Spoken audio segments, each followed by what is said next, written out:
Halo semuanya, balik lagi sama aku Sisi Anastasia. Di video kali ini aku bakalan lanjutin lagi video aku yang sebelumnya yang berjudul Hantu Kakek Peci dan Kuntilanak Merah. Itu kalian bisa nonton di part satunya video aku yang sebelumnya. Kalian bisa cek ke channel aku. Oke, langsung aja kita mulai.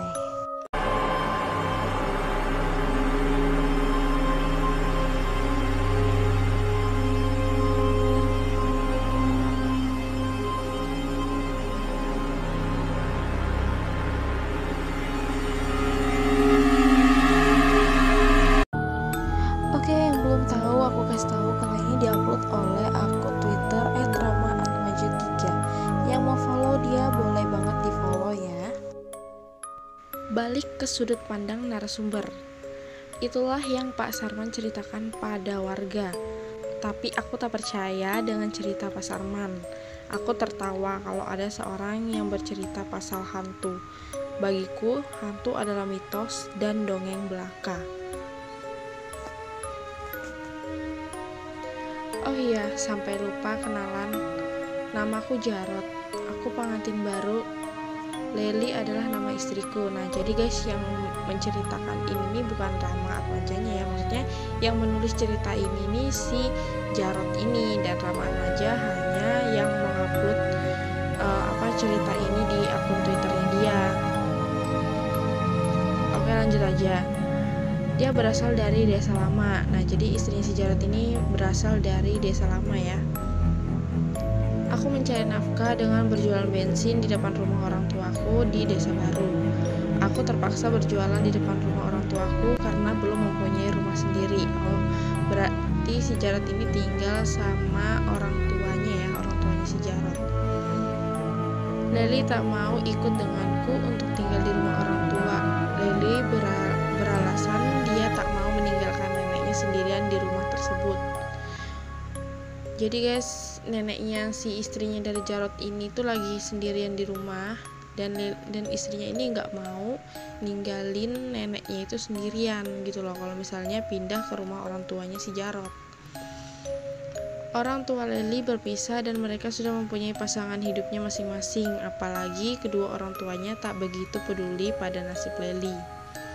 Sebenarnya sih gue agak sedikit bingung kenapa orang tuanya ini nggak mikirin orang tuanya yang lagi sakit. Maksudnya orang tua Leli tidak memikirkan neneknya Leli itu yang lagi sakit dan lagi sendirian. Kenapa harus memilih hidup masing-masing gitu loh. Ya entahlah, kita baca dulu ya. Mau tidak mau aku pun nurutin kemauannya. Jadi setiap hari aku selalu pulang pergi. Oh jadi guys, mereka ini kayak pisah rumah gitu. Walaupun mereka sudah menikah, tapi mereka pisah rumah. Aku tak mempunyai kendaraan, kadang minta tolong sama teman untuk mengantar. Tapi terkadang aku memilih untuk jalan kaki kalau tak ada seorang pun yang mau mengantarku. Kasian banget ya si Jarot. Sedangkan untuk jarak tempuh antar desa adalah 5 km. Wow, jauh banget. Mau tak mau aku harus berjalan untuk mengais rezeki. Kasian banget ya si Jarot ini. Kalau malam terkadang aku menghabiskan waktu bersama teman dan pulang larut malam. Tapi beda dengan malam ini. Entah kemakan sama cerita Pak Sarman atau memang mereka penakut. Sampai-sampai tak ada yang mau mengantar aku pulang. Tepat pukul 12 malam aku pulang berjalan kaki. Malam ini begitu sepi sampai tak ada satu kendaraan pun yang lewat. Cahaya flash dari handphone aku gunakan sebagai penerang jalan. Aku jalan dengan santai tanpa ada rasa takut dan was-was. Berani banget ya si Jarot ini menurut gue. Langkahku terhenti saat melihat sebuah peci di atas batu besar. Aku tersenyum dan lanjutkan berjalan. Nyaring terdengar suara tertawa seorang perempuan. Wush, sekelebat bayangan merah melayang begitu cepat melewatiku dari bambu sebelah kiri jalan sampai di bambu sebelah kanan jalan. Dia menghilang di balik pohon bambu, membuatku semakin penasaran sama sosok tersebut. Jadi guys, si Jarot ini ceritanya pulang ke rumah istrinya dengan berjalan kaki karena gak ada teman-temannya yang mau ngantar dia dan dia juga gak punya kendaraan.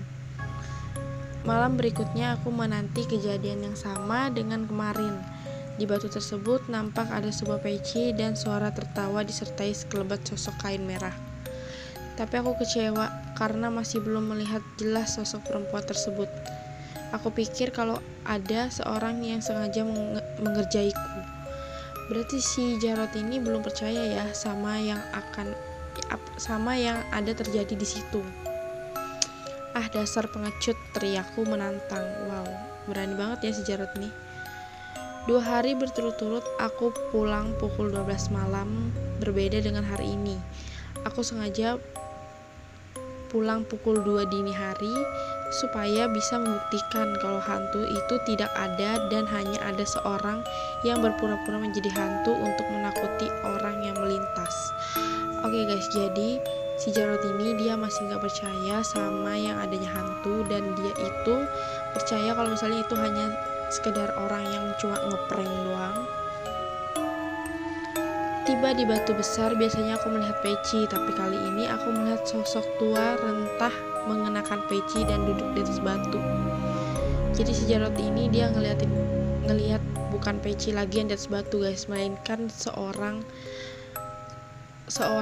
kakek-kakek tua mungkin yang mengenakan peci.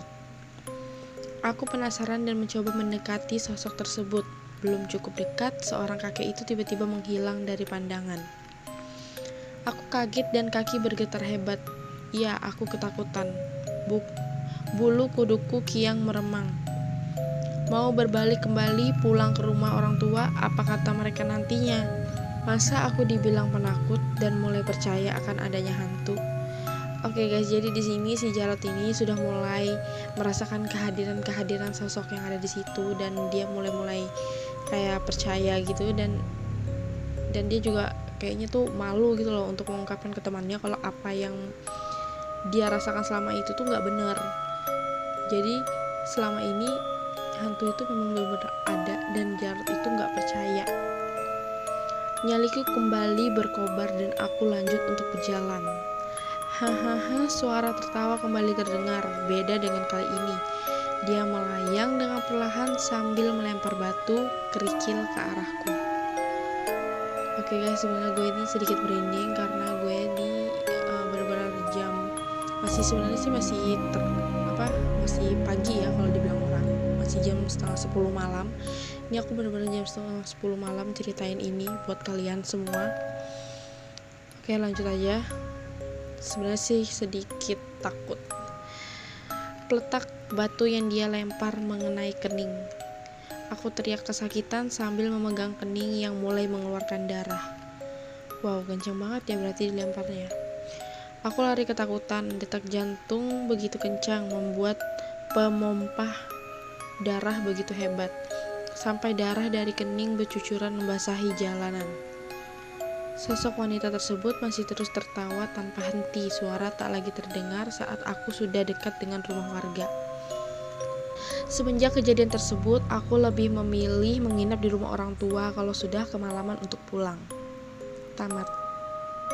Wow, ternyata ceritanya cuman begitu aja guys, dan gue kira bakalan gimana gitu, dan ternyata ini gue sebenarnya belum baca sama sekali cerita ini, dan gue langsung baca untuk kalian, langsung gue bikin video, dan ternyata ceritanya cuma sampai di sini. Gue kira bakalan panjang banget, makanya gue bikin part 1 part 2, ternyata malah begini.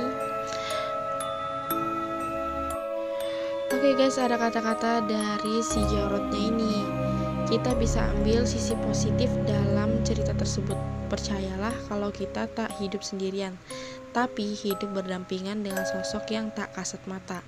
Bukan untuk menakuti, hanya untuk mengingatkan kalau kita melewati tempat yang dianggap angker. Jangan lupa permisi dan berdoa menurut agama masing-masing, agar kita bisa dilindungi oleh Tuhan dan selamat sampai tujuan. Jadi begitu ya guys, kalian paham kan dari kata-katanya? Gue nggak tahu sebenarnya ini yang bilang begitu si Jarotnya apa si Raja, apa si Rama Atmajanya, gue juga nggak tahu. Intinya yaitu kita ambil sisi positifnya aja ya guys. Oke, itu tadi cerita dari kisah hantu kakek Peci dan kuntilanak merah. Kalau kalian suka sama video ini, jangan lupa di like, lalu komen di bawah cerita apa lagi yang mau aku ceritain. Dan yang belum subscribe, silahkan di subscribe terlebih dahulu. See you next video.